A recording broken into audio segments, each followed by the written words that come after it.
Hey everybody, Nick Espinoza, your chief security fanatic here. Don't forget to subscribe. And today, I think the next big hack is going to be facial verification systems.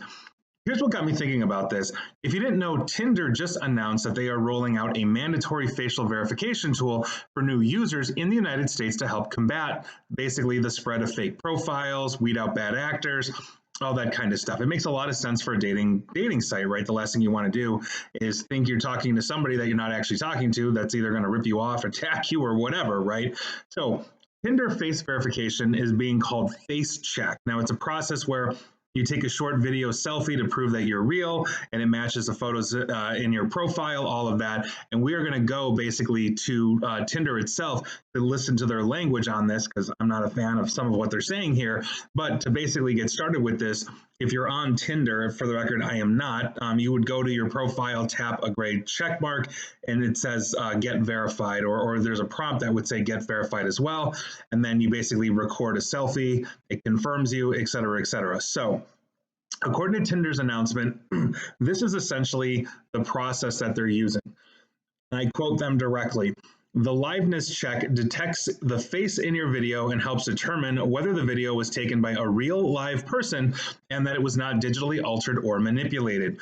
3D face authentication detects your face in your video, selfie, and your profile photos and uses facial geometry data to generate a unique number or facial geometry template. These templates are used to help check whether the person in your video selfie is the same person as your profile photos, end quote. And yeah, that's pretty much how they all work. If you've ever been through like an ID.me or a verification online, they're basically scanning your face to see if you're actually alive. It's not just like a picture in front of a camera, those kinds of things, and on and on. But I continue with Tinder, and I quote, your facial geometry data is only used for the purposes of photo verification. Your video selfie itself is not stored and is deleted immediately after you complete photo verification. The 2 screenshots we take from your video selfie are used only for the purposes of auditing and managing this feature, end quote. And this is where I'm not a big fan of this before we dive into our actual discussion here.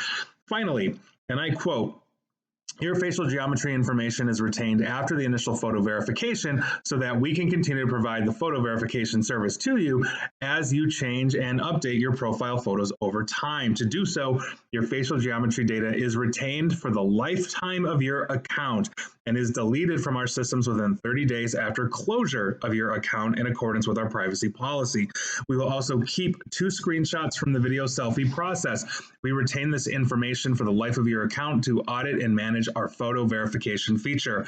We'll also keep the results of the photo verification process, i.e. successful or not, until you close your Tinder account, or alternatively, until your Tinder account is closed after 2 years of inactivity. As stated above, we do not keep your video selfie, which is deleted after you complete the photo verification process. So aside from the fact that companies have been caught retaining stuff that they shouldn't have, thank you Facebook, Snapchat, and some of the others, this is obviously a bit of a privacy issue as well. But again, I understand that you're balancing that. You know, if you're really trying to find true love on Tinder, I guess, and I guess people do it, then, this is something that you probably would want to do to verify to somebody that you're talking about. But I think this is going to be the next thing that's going to be hacked. These systems have been evaded before.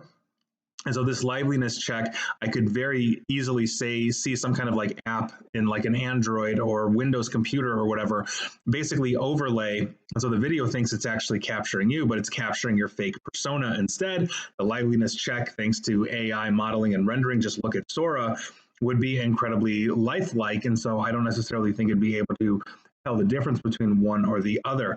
Now, these are going to get more sophisticated, meaning artificial intelligence is, which means the response from these liveliness check type ID.me, whatever Tinder's doing on this is going to and try to improve as well. But we're not going to escape this. I don't think we're going to have a time where these things are going to be perfect. I do think people will evade them. And quite frankly, if you're a bad actor, you are looking to evade it, right? If there's a vulnerability, it will be exploited. Everything is vulnerable in some way. So, well, I'm glad that hopefully everybody's going to have, let's say, a bad actor-free dating experience if you're on Tinder and everybody's getting verified. understand that it's not going to be perfect. And therein lies the big issue that I have is in the trust that we have in these systems. They're not flawless. And so by virtue of that, if you're using this system, understand that it's helping, but it's not bulletproof. And so you could actually be talking to a bad actor. So make sure you're doing your own homework on the people you're talking to if you're planning on dating them. So there you go. That's all I've got to say for that. But best of luck to you on Tinder and your dating life and everything else.